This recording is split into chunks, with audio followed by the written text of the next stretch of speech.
Good morning, everybody. Been up for a little bit. I had to get some, I got my insurance handled, so I'm going to be insured through Kaiser Permanente. My parents were very adamant that I have insurance. And I was talking to my buddy Roland, and he's like, you know, you work in a machine shop building shit all day long. You might want to have fucking insurance in case you fucking cut a finger off or something. It's probably good advice. I got that. I've also applied and will probably get Medicaid, which is socialized medical expenses, which I have mixed feelings about, but the system, but I mean, they're taking taxpayers' money and it's making it so there's less money moving around, so I'm going to use it if it's there, even if I don't agree with it. It's the world we live in. Let's see.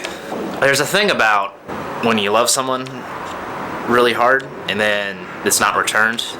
I had this discussion with my good friend Nick the other day.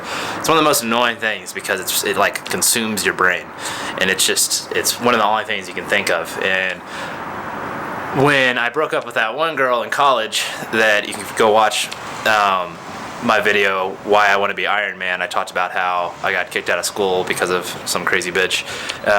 It's a long story. Go watch the video. It's interesting.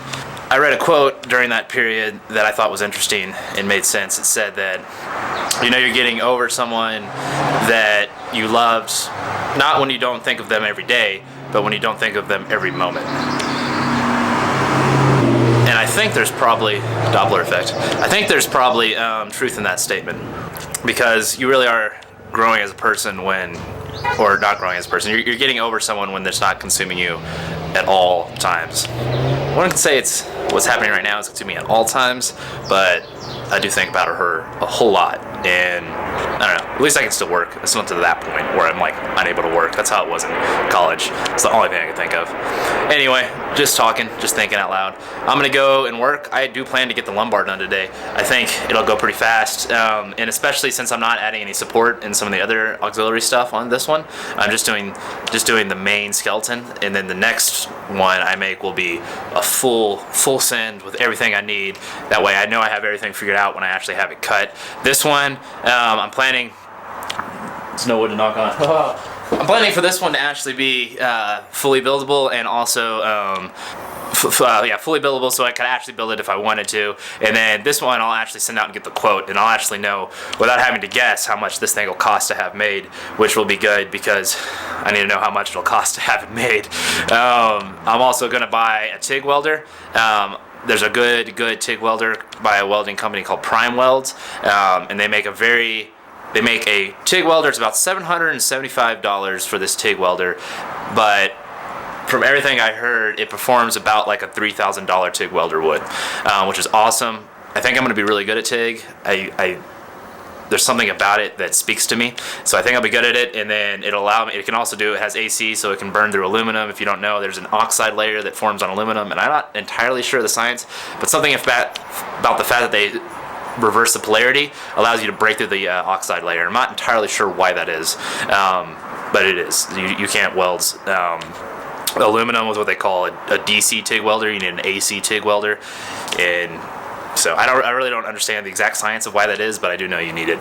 So I need to get that, and then I need to get the metal, and then there's going to be more money down the line that I'm going to need. Like I'm going to have to buy the silicone to build the support. I'm going to have to get Kevlar sleeving to build the muscles, and I have to get a big piece of sheet aluminum in order to build all the skin. But the first two things I need and I have to get are I have to buy the welder to put it together, and I have to purchase the aluminum.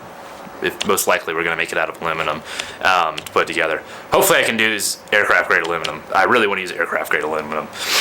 Tim would probably say, "You're overmaking it, man." Yeah, Tim, I'm planning to fly in this bitch.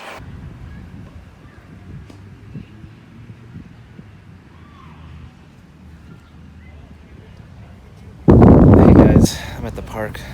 I got Bubbles with me too. I'm thinking about the Mark 1 and what it was supposed to be. What I realized I was trying to do is I was trying to make the Mark II, which was much more form-fitting, but you need a different machine to do that than what I'm using.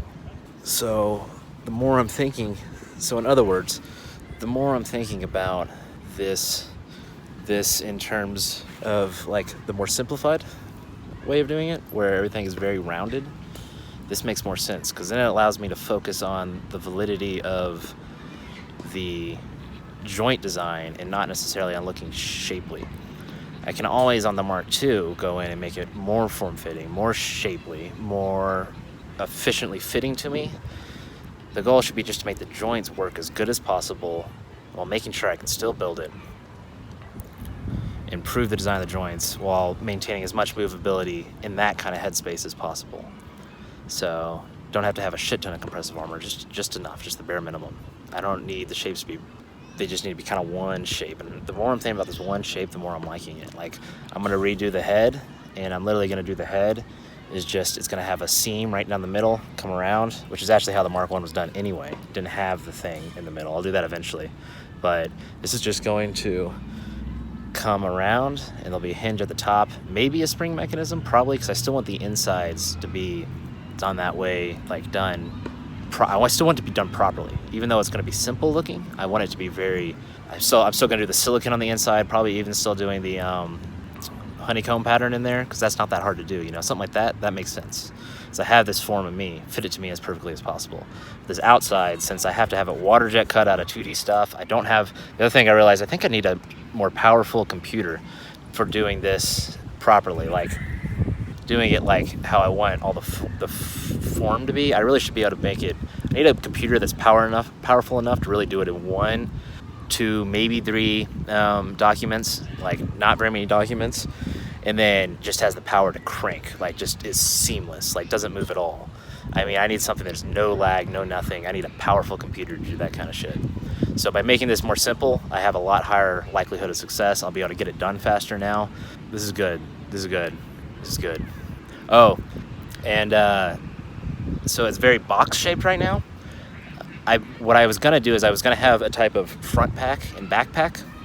So on that boxed off front part of your chest and on your pelvis, I'm gonna make a strut system that comes out, and it'll be like a cover that goes over the top. So the first part will go on and bolt me all together, and then using like a hook and then like one set bolt on it, there'll be a part that's rounded. So if the box was square like this, I'll be able to round the top.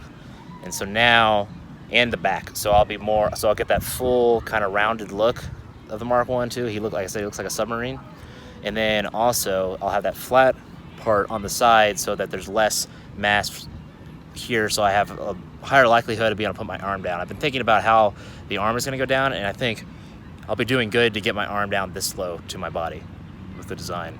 It's a little funky. I mean, it's not sleek, but like I said, the more time I spend building these things, the sleeker and sleeker I can make it.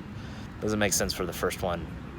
It's gonna need room to improve. I can't try to do step 10.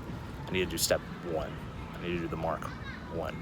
Hey guys, let's check this out. This is pretty cool. Here's the lumbar. So the pelvis is in there too, and then I have them joined together. So this joint will move this way, boom, boom, like that.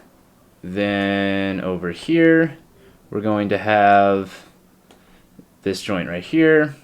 I'm going to move this way. Ooh, a little wonky. Let's try that again. Okay, and then, so I just added some joint limits here, so this should stop. Yeah, there we go. Okay, a little far, but you get the idea. Anyway, and now, so we'll get motion in this joint right here. This will be sliding motion. It's a little hard when all the joints are operating together. So, but that would give you sliding motion there, and then here, this will be side-to-side motion, and then there is another sliding joint up here, but I think I'm going to get rid of this joint. This one right here. So if I grab this will slide inside of this right here. A little wonky, not really looking great, but so I'm going to get rid of that, and I think the reason for that is this part there'll be nothing forcing these parts in here, this part to stay in the middle.